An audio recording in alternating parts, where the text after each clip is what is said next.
इस बार का प्रदर्शन समझने के लिए सभी पार्टियों के स्ट्राइक रेट को समझना होगा। बड़ी बात यह है कि महागठबंधन से अलग एनडीए में सीटों का बंटवारा सौहार्दपूर्ण और स्पष्ट रहा, इसीलिए शायद वोटों का बंटवारा भी स्पष्ट रहा। बीजेपी और जेडीयू ने एक समान सीटों पर चुनाव लड़ा था। अपनी 101 सीटों में से 89 सीटों पर बीजेपी ने जीत हासिल की, यानी 88.11% का स्ट्राइक रेट। जेडीयू ने अपनी 101 सीटों में 85 जीती, यानी 84.15 का स्ट्राइक रेट।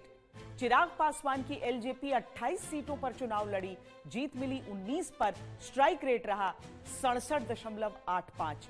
जीतन राम मांझी की हम पार्टी 6 सीटों पर चुनाव लड़ी, जीत मिली 5 पर, स्ट्राइक रेट 83.33। और उपेंद्र कुशवाहा की आरएलएम ने 6 सीटों पर चुनाव लड़ा, जीत मिली 4 सीटों पर, स्ट्राइक रेट रहा 66.66।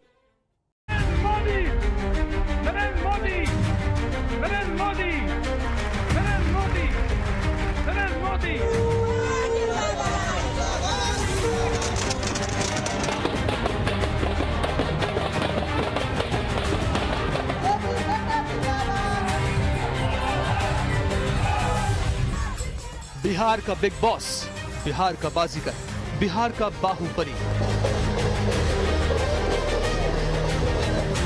जिस नाम से भी बुलाएं, सच्चाई यही है कि बीजेपी ने बिहार में अपना प्रदर्शन चुनाव दर चुनाव बेहतर किया है।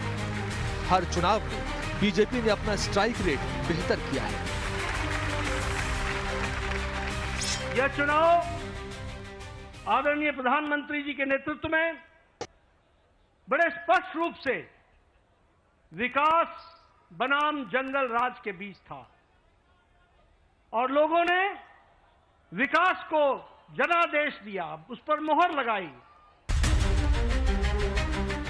बीजेपी 101 सीटों पर चुनाव लड़ी, 89 पर जीत हासिल की। जीत की स्ट्राइक रेट रही 88.11%। जेडीयू भी 101 सीटों पर चुनाव लड़ी, 84 पर जीत हासिल की। जीत की स्ट्राइक रेट रही 84.15%।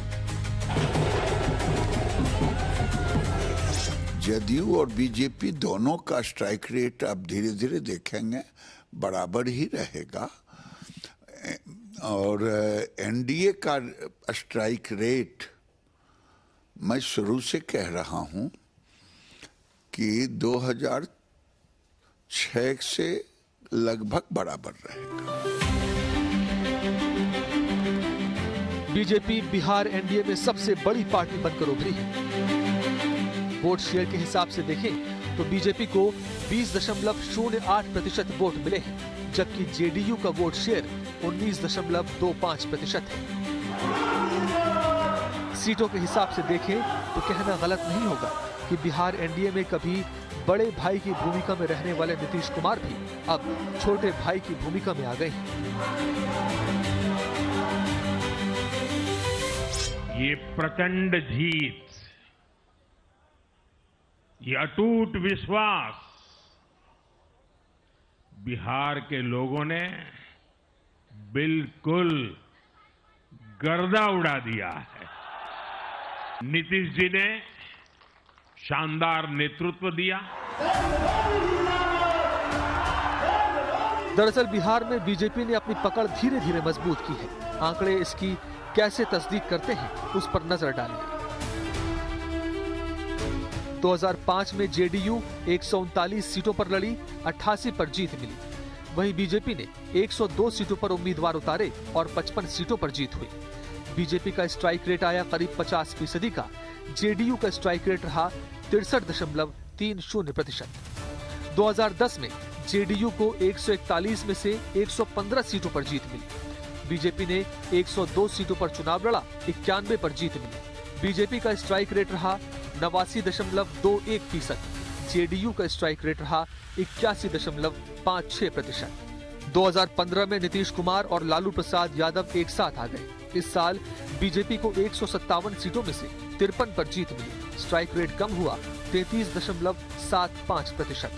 2020 में बीजेपी और जेडीयू साथ लड़े।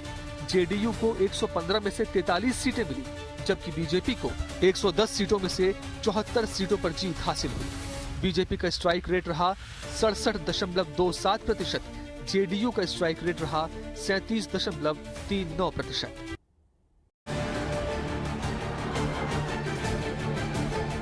चुनाव आयोग के आंकड़े ये भी बता रहे हैं कि इस चुनाव में भले ही आरजेडी को कम सीटों पर जीत मिली और बीजेपी को ज्यादा सीटों पर जीत मिली, लेकिन वोट शेयर के मामले में आरजेडी बीजेपी से आगे है।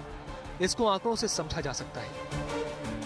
आरजेडी ने 143 सीटों पर चुनाव लड़ा, 25 सीटें जीती, वोट शेयर रहा 23%। बीजेपी ने 101 सीटों पर चुनाव लड़ा, 89 सीटें जीती, वोट शेयर रहा 20.8%।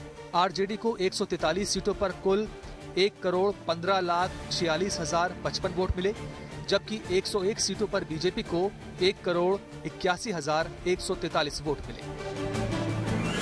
वोट शेयर निर्भर करता है कुछ कारणों पर। पार्टी को कुल कितने वोट पड़े, उम्मीदवार कितने मार्जिन से जीता। अब बड़ा सवाल यह है कि आरजेडी को सबसे अधिक वोट मिलते हुए भी जीत कम क्यों मिली। कुल गठबंधन के वोट कितने थे, इस पे ध्यान दीजिए ना। 243 पूरी सीटों पे एनडीए को तकरीबन जो है 46% वोट मिले हैं और महागठबंधन को तकरीबन 36% वोट मिले कुल मिलाकर के। यानी एनडीए और महागठबंधन के बीच में करीबन 9-10% का गैप है वोट शेयर का। तो यही गैप हर सीट पे रहेगा ना। जितने जगह पे लड़े वहां पे मोर और लेस हर रीजन में हर जगह पे मोर और लेस उस तरीके का गैप था। ये एक तरफा स्वीप थी। जब आप किसी भी first pass the post system में 9-10% के वोट शेयर के गैप की बात करते हैं तो वहां पे दूसरी पार्टी के लिए जीतने के लिए कुछ बचता नहीं है। तो ये कहना कि ये तो इतनी सीट पे लड़ी और इतने वोट पाए और इतने सीटें हो गई और इतने वोट पाए, ये मतलब बड़ी हास्यास्पद तरीके की तुलना है। भाई अगर आप ज्यादा सीटों पे लड़ेंगे तो आपके वोट जो है उतने आएंगे। उनके कम सीटों पे लड़ने के बाद में उन्होंने ज्यादा वोट पाए हैं, आपसे ज्यादा सीटें जीती हैं।